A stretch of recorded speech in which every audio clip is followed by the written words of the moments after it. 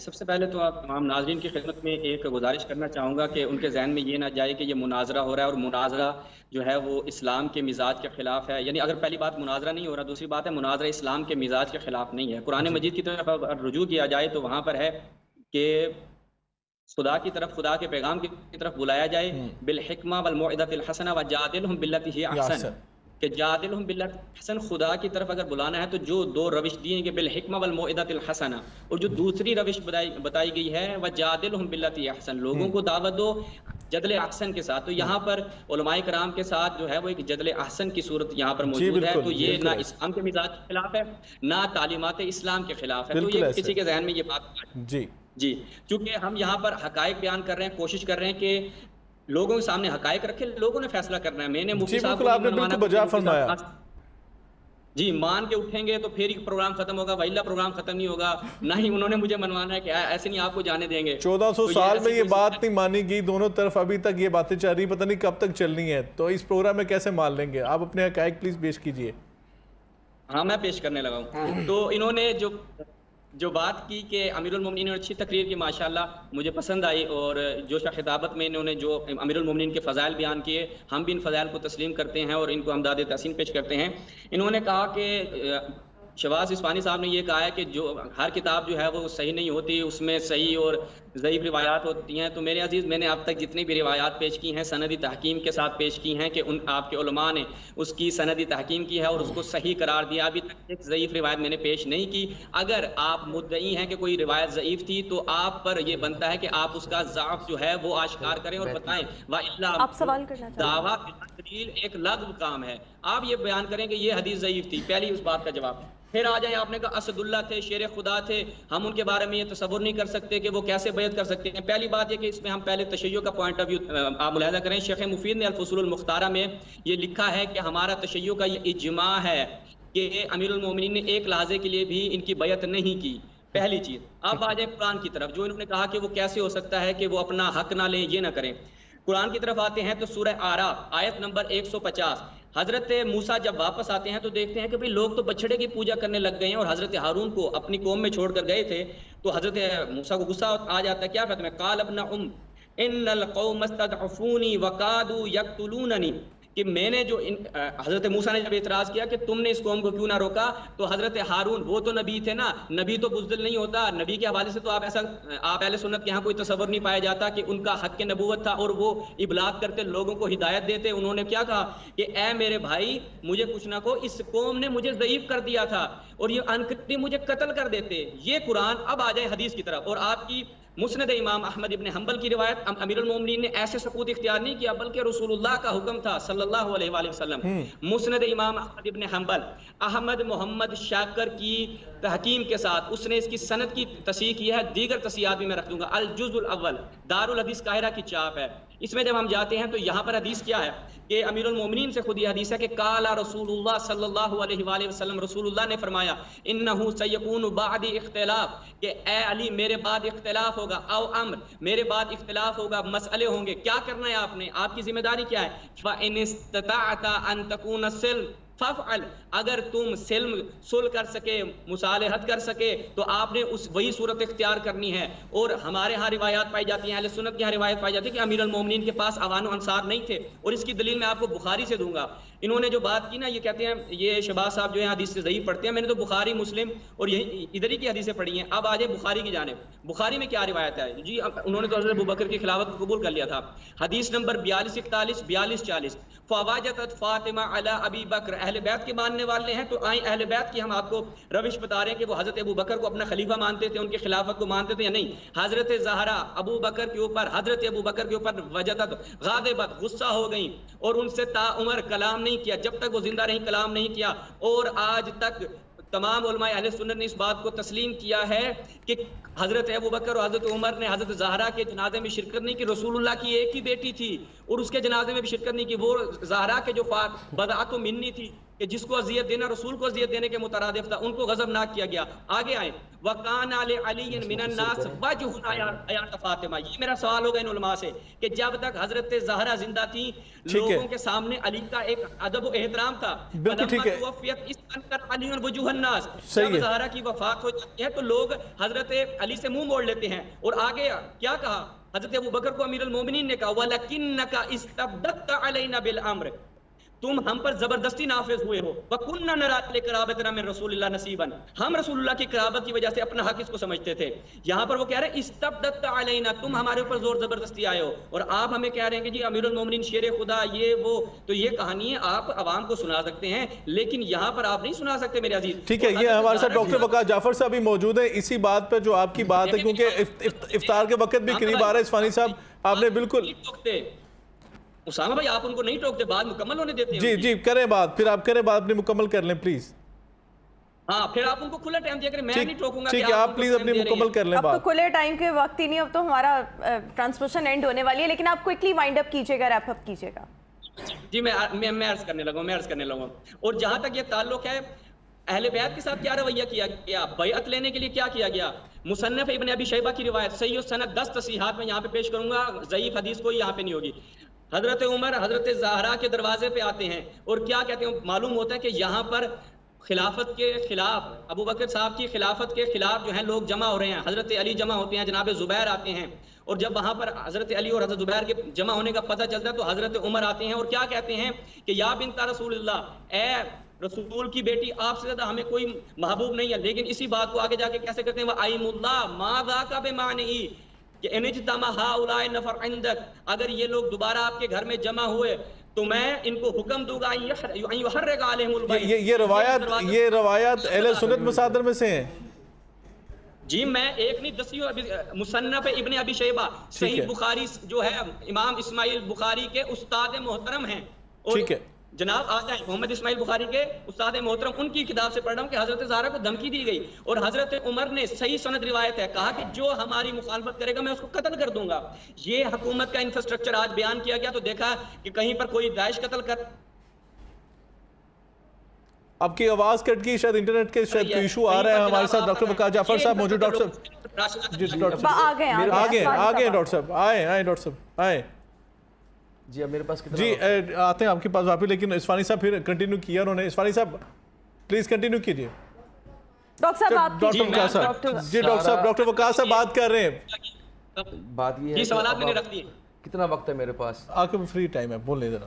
پہلی بات تو یہ ہے میرے بھائی، 2 منٹ ہیں سر۔ اب صرف 2 باتیں جو فطرتی بات ہے۔ پہلی بات تو یہ ہے کہ حضرت علی رضی اللہ تعالیٰ جو روایتی بیان کر رہے ہیں، حضرت علی رضی اللہ تعالیٰ عنہ حضرت زبیر کا اختلاف صرف اتنا تھا کہ ہم سے مشورہ کیوں نہیں کیا گیا، ٹھیک ہے، جس یہ تھا اور یہ فطری تھا، اور جب وہ معاملہ طے ہو گیا تو وہ بیعت ہو گئی۔ اور یہ کشف الغمہ میں آپ کو بتا دیتا ہوں، میرے پاس ریفرنس اس وقت نکالے ہیں۔ ایک تو مجموع البیان کے اندر یہ بات لکھی گئی ہے، اس کے بعد الاحتجاج ہے وہ کتاب تبرسی کی، اس کے اندر بھی بات لکھی گئی، حیات القلوب کے اندر لکھی گئی ہے، اور کشف الغمہ فی معرفت الائمہ کے اندر بھی بات لکھی گئی ہے کہ 6 ماہ کے بعد حضرت فاطمہ الزہرا رضی اللہ تعالی عنہ کے وصال کے بعد حضرت علی نے حضرت ابوبکر صدیق کی بیعت کر لی تھی۔ ٹھیک ہے، ان کی کتابوں کے اندر پہلے دن کے اندر بھی بیعت کرنا لکھا ہوا منقول ہے۔ پہلی چیز تو یہ ہوگی۔ دوسری بات یہ ہے کہ دراصل بھائی بات یہ ہے کہ آپ یہ